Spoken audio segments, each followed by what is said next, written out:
Que bom que você está aqui para mais uma noite para abrir a palavra de Deus.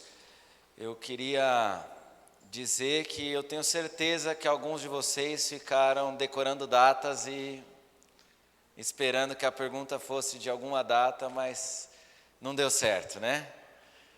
Mas amanhã tem outros brindes e você pode ser o ganhador.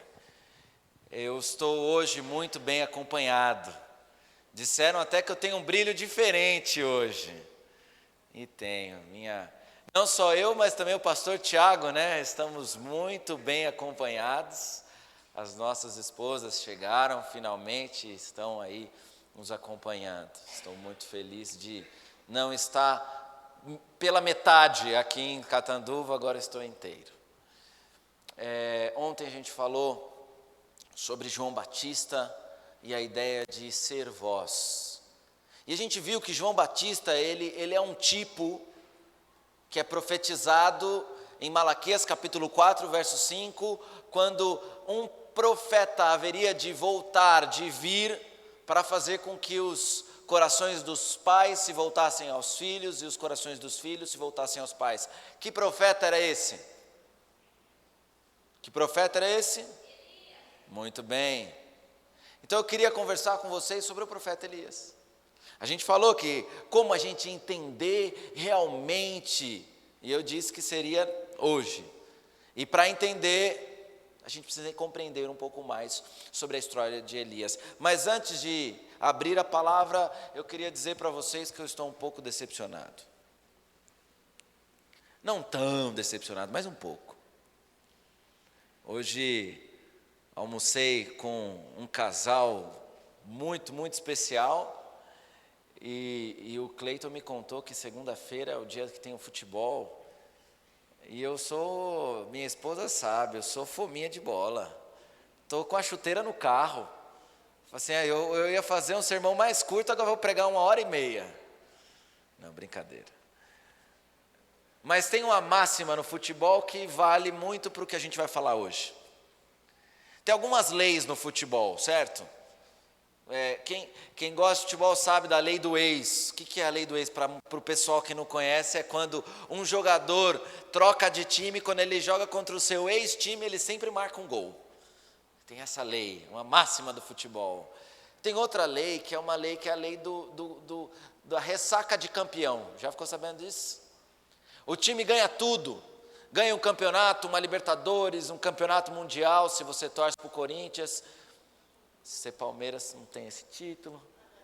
Mas se você ganha um grande título, o próximo jogo, o que normalmente acontece? O time perde. Ele ganha um grande título, campeonato brasileiro, qualquer campeonato grande, é o melhor time, ganhou o título. No campeonato seguinte, no dia seguinte, na semana seguinte, o jogo subsequente, ele perde. Ressaca de campeão. E eu quero ver um campeão da fé que teve a sua ressaca de campeão. Teve uma grande vitória, campeonato mundial da fé, foi campeão, mas no dia seguinte ele vacilou. Ele perdeu, ele teve uma derrota no dia seguinte. Para abrir a Bíblia, eu queria fazer uma última pergunta para você. E aí você, agora olha para você, para a sua vida. Você consegue imaginar um momento na sua história, na sua vida, que o seu relacionamento com Jesus foi melhor do que estamos vivendo hoje? Você consegue isso? Se você consegue imaginar um momento, semana passada, sábado passado, mês passado, ano passado, 10 anos atrás, eu estava vivendo uma época com Deus que eu tinha um relacionamento genuíno ou melhor do que eu estou tendo hoje. Quem consegue encontrar uma data, um momento que a vida espiritual no passado em algum momento foi melhor? Eu consigo. Em algum momento da sua vida no passado. Isso é importante. Vamos abrir a Bíblia para entender tudo isso em 1 Reis, capítulo 19. Abra a sua Bíblia em 1 Reis, capítulo 19.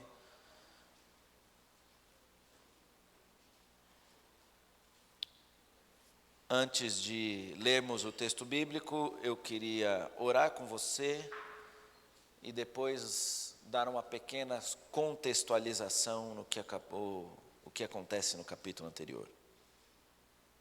Então você abriu a Bíblia em 1 Reis capítulo 19, eu convido você a baixar sua cabeça, fechar seus olhos e falarmos com Deus. Querido Deus, mais uma vez, Senhor, estamos em Tua presença.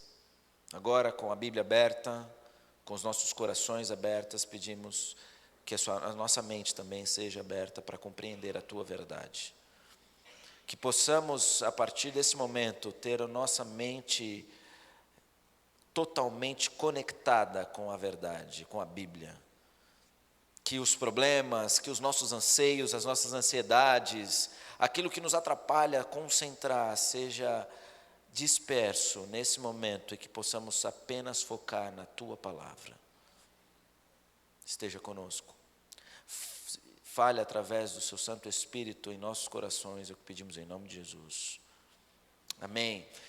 1 Reis capítulo 19, ele é muito importante, mas ele é ligado diretamente ao que acontece no capítulo anterior. Se você olhar o que acontece em 1 Reis capítulo 18, ele é o campeonato mundial da fé.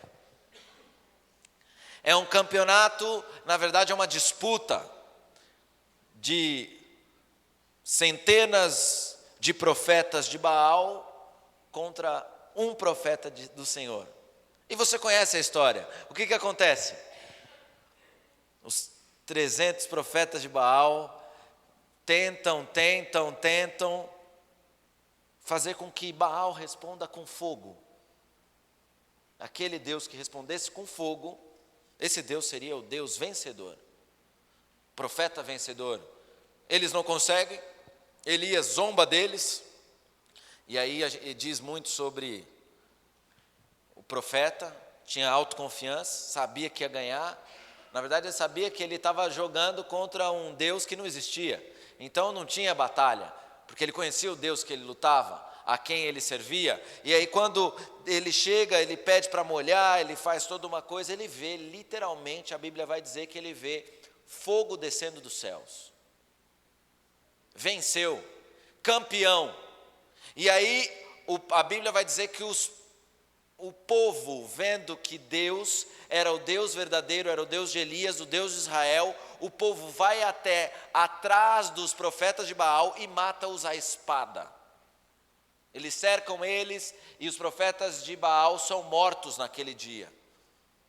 E aí você pensa, grande vitória. Só que o capítulo 18 não termina só com essa grande vitória.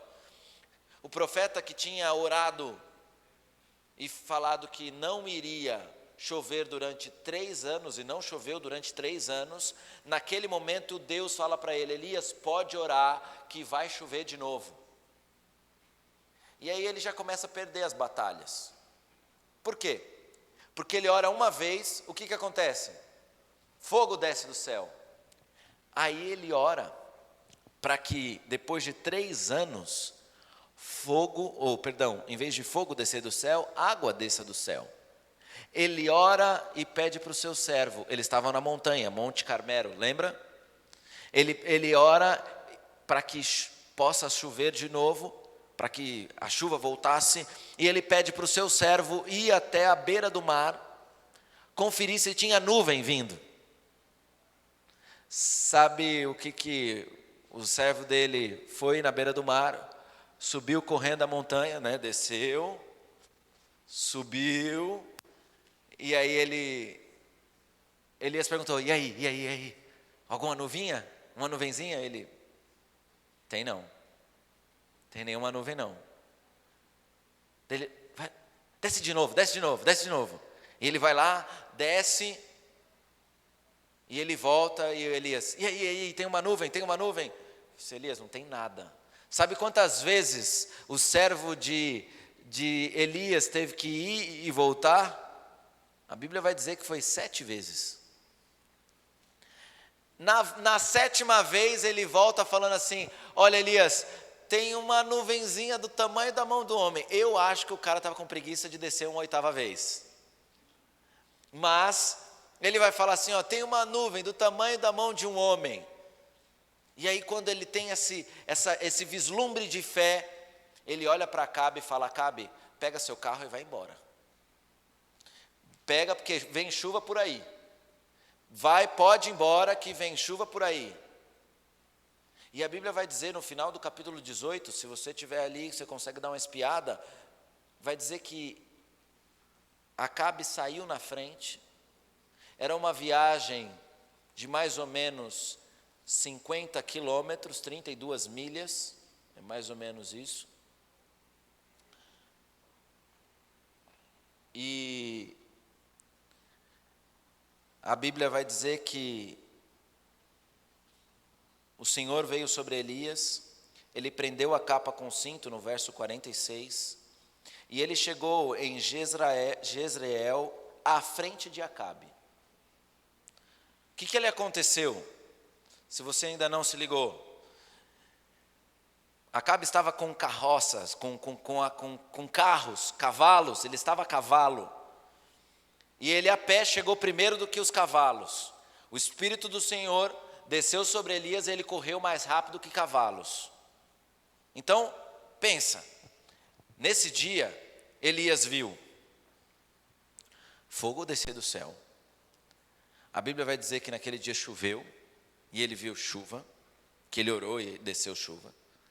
E naquele dia ele correu mais rápido que cavalos. Um grande dia de vitória. Se você tivesse as suas orações respondidas dessa maneira, eu tenho certeza que você não duvidaria de muita coisa que você duvida. Mas aí a gente tem o capítulo 19. E eu quero convidar você, a partir do verso 1, lermos juntos o capítulo 19. Diz assim: Ora, Acabe contou a Jezabel tudo que Elias tinha feito e como havia matado todos aqueles profetas à espada. Por isso Jezabel mandou um mensageiro a Elias para lhe dizer: que os deuses me castiguem com todo rigor, se amanhã nessa hora eu não fizer com a sua vida o que você fez com a deles. Elias teve medo e fugiu para salvar a sua vida. Em Berseba de Judá, ele deixou o seu servo. Pausa.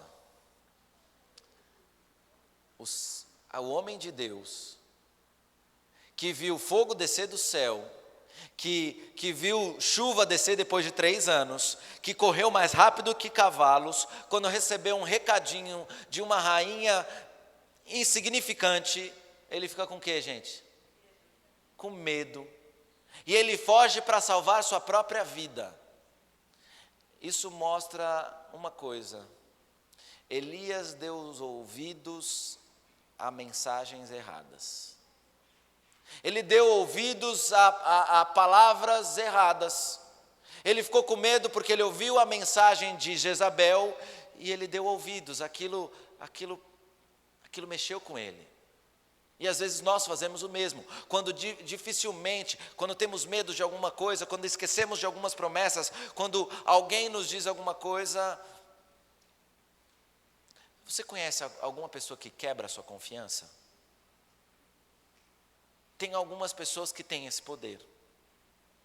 Normalmente é família, sabia?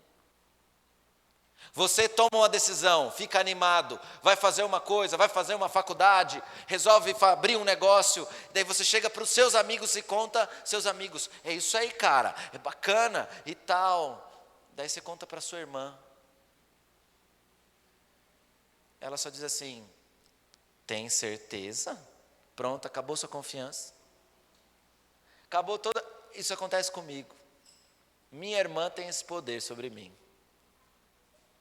Eu estou confiante, eu sei que vai dar certo, e daí minha irmã, ela só solta uma perguntinha.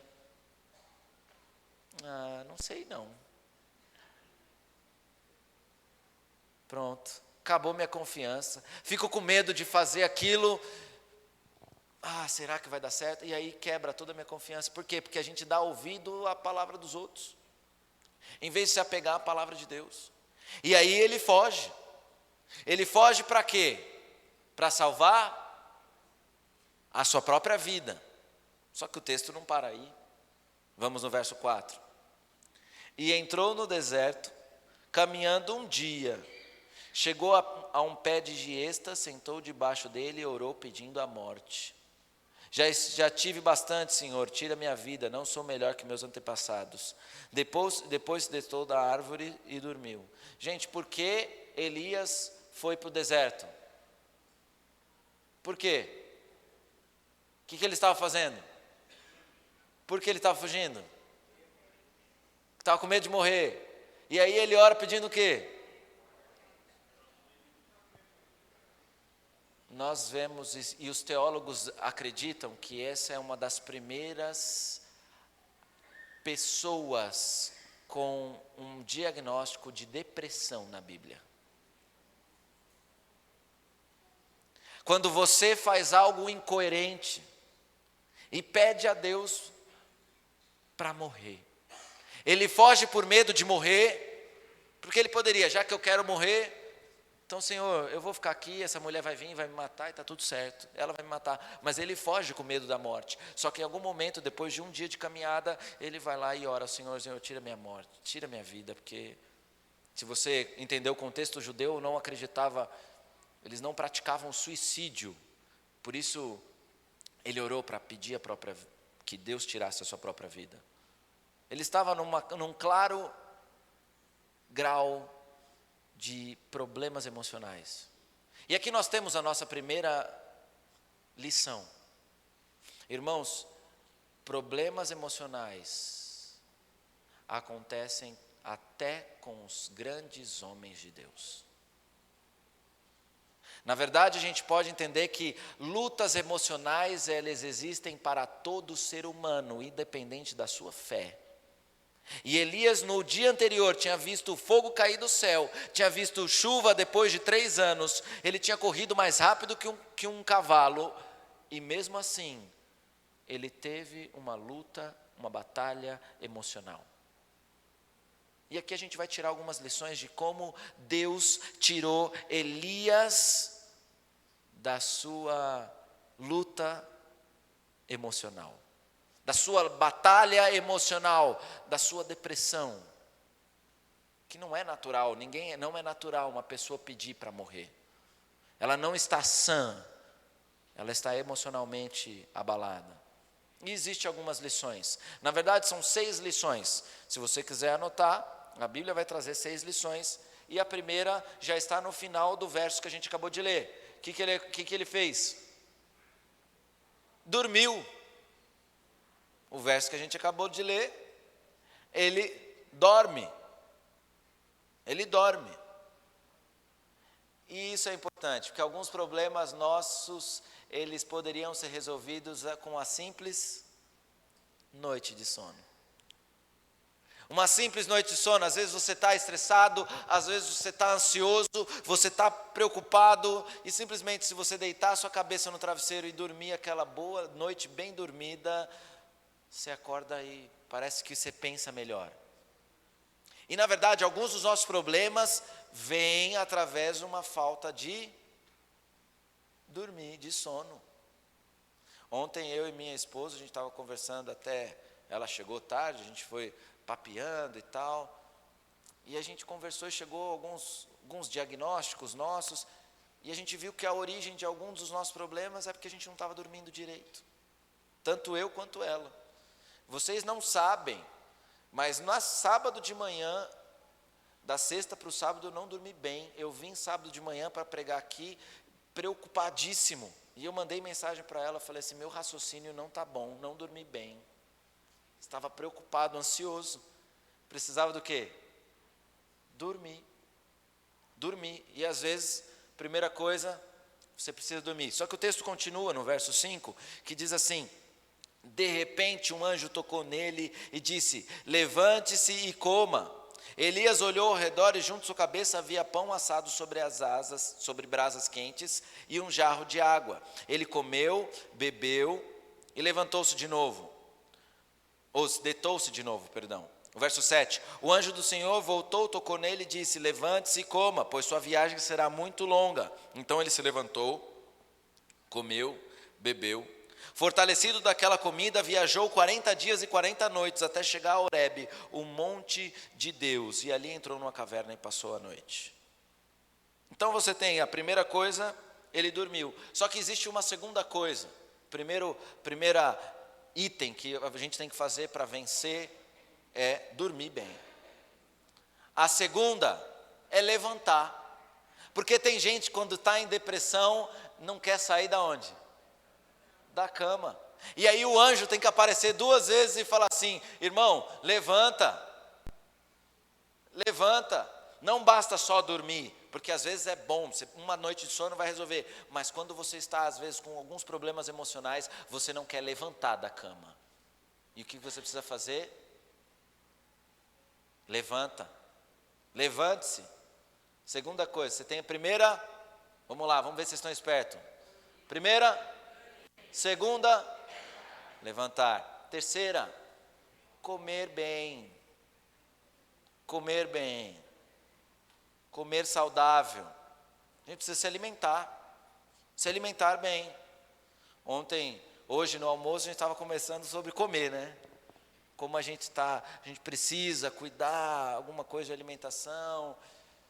E eu sei que essa aqui tem um ponto que eu vou melhorar, prometo para vocês.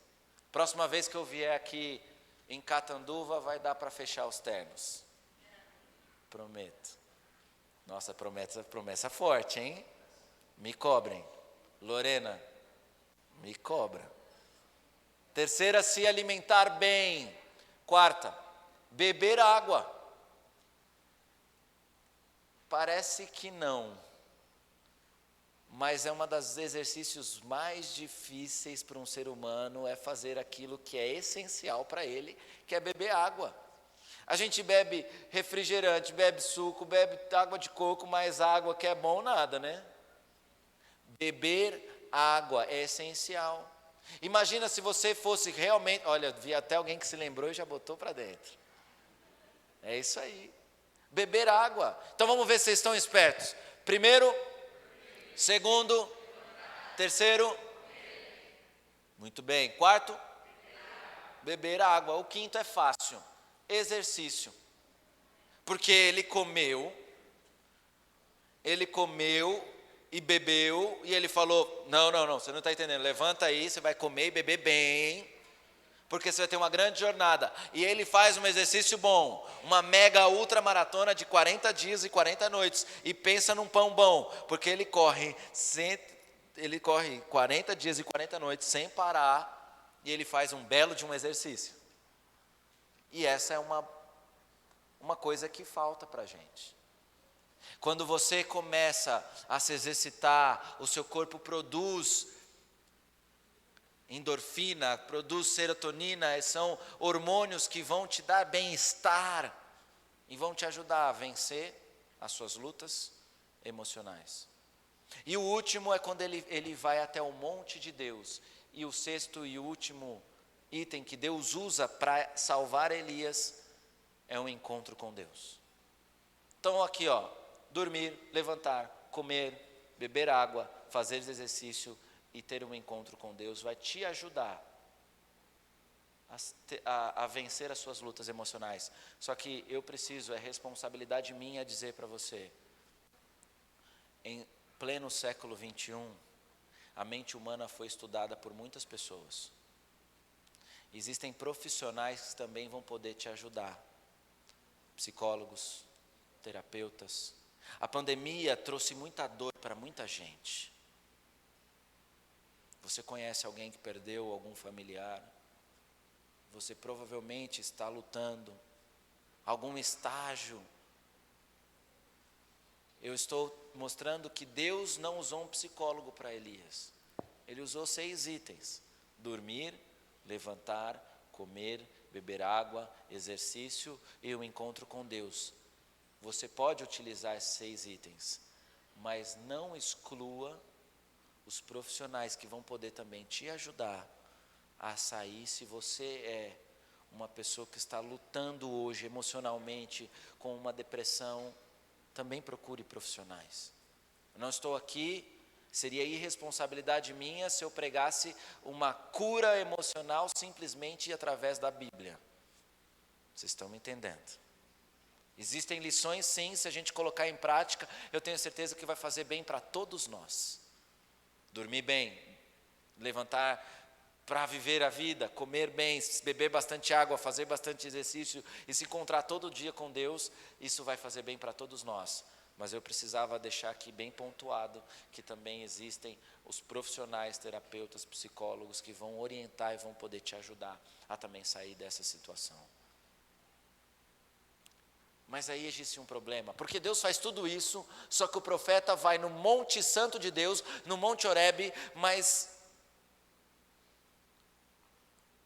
a Bíblia vai falar que ele entra numa caverna.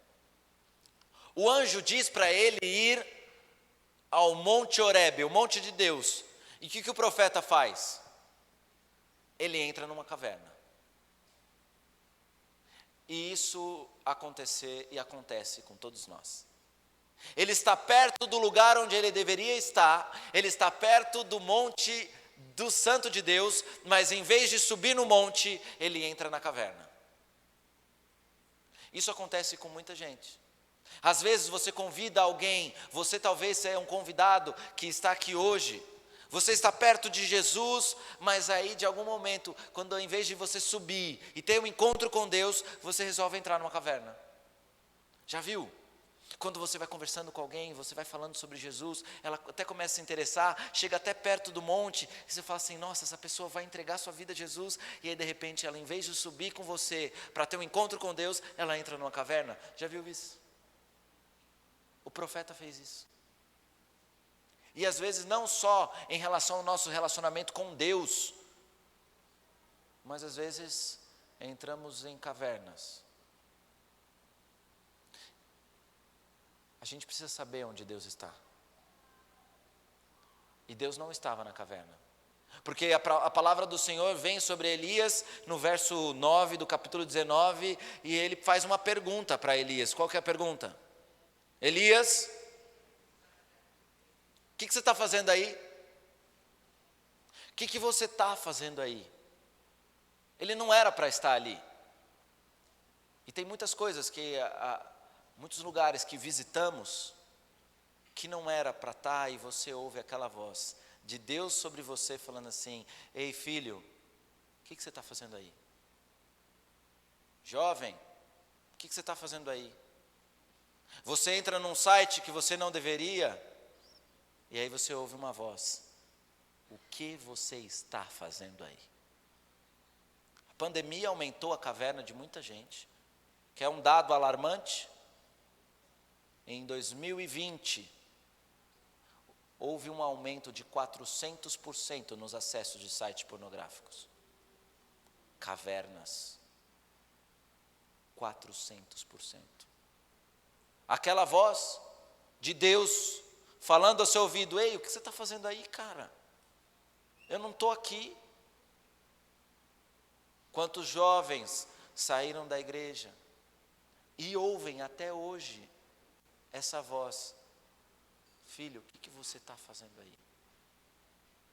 E quando Deus fala com Elias, o Elias, ele responde no verso 10, ele diz assim, Senhor, tenho sido muito zeloso pelo Senhor, o Deus dos exércitos, os israelitas rejeitaram a sua aliança, quebraram seus altares, mataram seu profeta às espadas, eu sou o único que sobrou e até agora estão procurando matar-me. É engraçado que esse choro de Elias repete 2 vezes. Se você lê o 14, só confere, ele diz exatamente a mesma coisa. Tenho sido muito zeloso pelo Senhor, o Deus dos exércitos, eles rejeitaram sua aliança, quebraram seus altares, mataram seus profetas, eu sou o único que sobrou até agora, estão procurando matar-me. Repete 2 vezes. E mesmo quando, e a maioria de nós já ouvimos sermões sobre o que acontece entre a primeira reclamação e a segunda. Não é verdade? Que quando Deus fala, e é bonito porque vem fogo e Deus não está no fogo, vem vento, né, com o terremoto e Deus não está no terremoto, e aí aparece coisa, daí vem uma brisa suave, e aí você ouve que Deus está na brisa suave. A gente já ouviu muito sobre isso, só que o profeta, mesmo ouvindo a voz de Deus, mesmo passando por essa experiência espiritual, ele continua com a sua ressaca de campeão, porque a sua reclamação não cessa. Senhor, eu sou o único, eu tenho sido zeloso, e a mesma reclamação. E ele volta para a caverna, porque no verso 14, antes do verso 14, Deus responde para ele e fala assim: Elias, o que você está fazendo aí? E ele reclama 2 vezes: Senhor, eu sou o único. E talvez alguém esteja pensando, e lutando com Deus e falando: Senhor, eu sou o único que tenha visto essas coisas, eu sou o único que pensa assim. Porque tem coisa errada na igreja, tem coisa errada nisso, tem coisa errada nisso. Eu sou o único que estou vendo isso. E Deus fala com você e você continua reclamando das mesmas coisas. Senhor, eu sou o único que tenho feito isso, eu sou o único que tenho feito aquilo. Deus fala com você e você continua focado nos seus problemas. Eu não sei o seu problema. Eu não sei o que você está passando. A gente fala que a minha geração, né, é a geração Nutella. Já ouviu falar nisso? Que a geração dos meus pais é a geração raiz, que aguentava os problemas tranquilo. E a minha geração é a geração Nutella, que chora, que faz textão no Facebook, que reclama como Elias, né? Só que daí Deus responde de um jeito que eu guardo no meu coração. Quando Deus responde a Elias, depois desses 2 questionamentos, no verso 15, ele fala o seguinte: volte pelo caminho por onde veio. É só essa frase. Volte pelo caminho de onde veio. A gente pensa, você está aqui hoje, você pensa em tudo que você viveu e você se questiona: Senhor, eu sou o único, eu estou sofrendo. E você joga suas mazelas, seus anseios, você coloca no seu coração. Você até consegue ouvir a voz de Deus em um momento ou outro, numa brisa suave, mas você continua reclamando. E Deus olha para você hoje e fala assim: então faz o seguinte, volta pelo caminho de onde veio. Eu fiz uma pergunta: se em algum momento da sua vida você lembra que você teve uma experiência mais íntima com Deus? Deus olha para você e fala assim: então filho, então volta pelo caminho de onde você veio. Se um dia você teve um relacionamento íntimo comigo, volta pelo caminho de onde você veio. Se em algum momento você conseguiu encontrar esse Jesus e viveu uma experiência íntima com Ele, e com os problemas da vida, com as suas lutas emocionais e com tudo que tem acontecido na sua vida, você não consegue mais viver aquela íntima ligação com Ele, Deus olha para você e fala assim: então volta pelo caminho de onde você veio. Jesus, quando veio ao mundo, Ele disse assim: eu sou o caminho, a verdade e a vida. Ele é o caminho. Então volta pelo caminho. Viver uma vida com Jesus ao lado dele é uma experiência, é uma caminhada. Eu gosto muito e a gente vai falar sobre isso durante a semana, essa ideia da caminhada espiritual. Paulo vai associar muito a uma corrida, mas é como se Deus estivesse olhando para você e falando assim: volta. Eu fui, hoje, tenho uma coisa fantástica que a humanidade fez, foi o Waze, GPS. E o Cleiton me mandou o endereço da casa dele, eu coloquei no Waze, e nunca tinha acontecido isso. Eu estou no hotel ali na frente do aeroporto, Reisper, perto da Havan. É uma grande avenida, né? Grande avenida. E aí o GPS pediu para eu virar à direita e sentido centro. De repente ele pede para eu dar o retorno. Eu dou o retorno. Daí ele recalcula e ele pede para eu dar o retorno para voltar para o centro. Eu voltei para o centro. Daí ele recalculou de novo e ele pediu para eu voltar de novo. Daí minha esposa falou, porque esse GPS está maluco. É porque o Cleiton mora bem longe, tá, gente? Brincadeira. O GPS estava maluco, eu toda hora estava voltando. Daí eu falei, quer saber, eu vou colocar na primeira, eu vou voltar pelo caminho primeiro que ele falou. Porque eu comecei a ver que ele estava ficando meio maluco, quer saber, eu vou voltar pelo primeiro. E eu cheguei, deu certo, a gente almoçou lá, deu tudo bem. Mas às vezes, a gente precisa tomar essa decisão de, quer saber, eu vou voltar o básico. Eu vou voltar na primeira.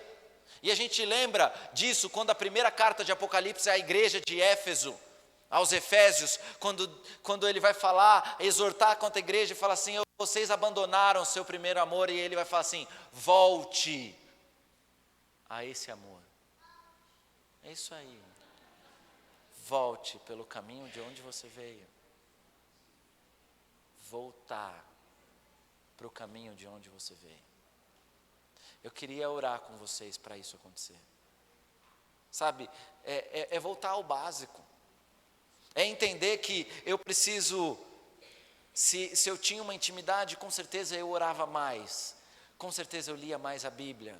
Com certeza eu vinha mais à igreja. Com certeza eu dedicava meus dons e talentos ao Senhor mais. Eu me sentia útil à obra de Deus. Então, se você sente assim, eu falo uma coisa para você. Volte pelo caminho de onde você veio. Volta a fazer aquilo que fazia você sentir que tinha uma intimidade maior com Deus. Porque se você não fizer isso, não vai acontecer nada extraordinário na sua vida para você começar a fazer a partir de hoje. Ah, pastor, mas os tempos mudaram. Mas não muda o segredo. Quer ter uma intimidade com Deus? Volte pelo caminho aonde você veio. Queria orar com vocês. A gente dedicar esse momento a tomar uma decisão de voltar pelo caminho da onde viemos. E não é fácil ter essa intimidade com Deus restaurada, mas que isso possa ser real na sua vida. Do jeito que você está, eu peço que você feche seus olhos e fale com Deus. Senhor Deus, somos seres diferentes. Cada um de nós com uma história, com uma bagagem. Alguns têm lutas espirituais, lutas emocionais. E com a história de Elias, lembramos de que o ser humano tem lutas. Até o profeta teve depressão e o Senhor usou os remédios naturais para cuidar dele.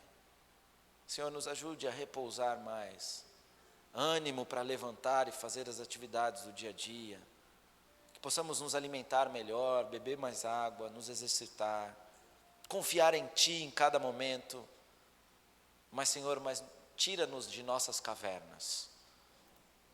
Senhor, cada um tem sua caverna, onde se esconde, onde se sente aquecido, seguro, protegido do mundo exterior.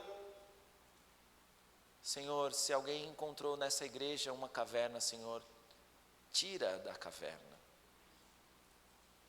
Que possamos voltar para o caminho da onde viemos. Voltar para o caminho que é Jesus Cristo. Voltar a ter uma experiência pessoal com Ele a cada dia. Que possamos olhar para o nosso passado, quando tivemos um relacionamento íntimo contigo, e por alguma circunstância da vida, esse relacionamento mudou, se tornou uma rotina, ou aconteceu alguma coisa, Senhor, restaura, para que possamos voltar por esse caminho, e perceber que não estamos sozinhos, que o nosso irmão do lado também está voltando pelo mesmo caminho, que essa igreja caminhe junta rumo a Canaã celestial. Os caminhos dos homens nos levam à destruição. A tua palavra nos diz que o Senhor sonda o nosso coração, entende tudo o que fazemos, e pedimos, Senhor, guia-nos pelo caminho eterno, que possamos voltar. Eu vou voltar, é tempo de voltar. Envia o seu Santo Espírito, Senhor, para continuar com essa mensagem em nosso coração durante a manhã, durante essa semana, para que possamos voltar a cada dia aos teus braços de amor. Esteja conosco, é o que pedimos e agradecemos em nome de Jesus Cristo, aquele que vive e reina para todo sempre. Amém.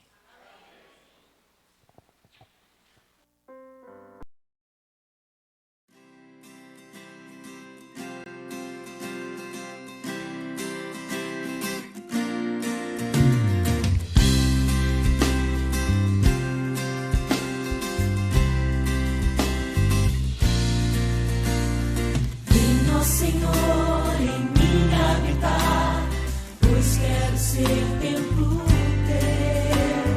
Quando eu sair deste lugar, que Jesus permaneça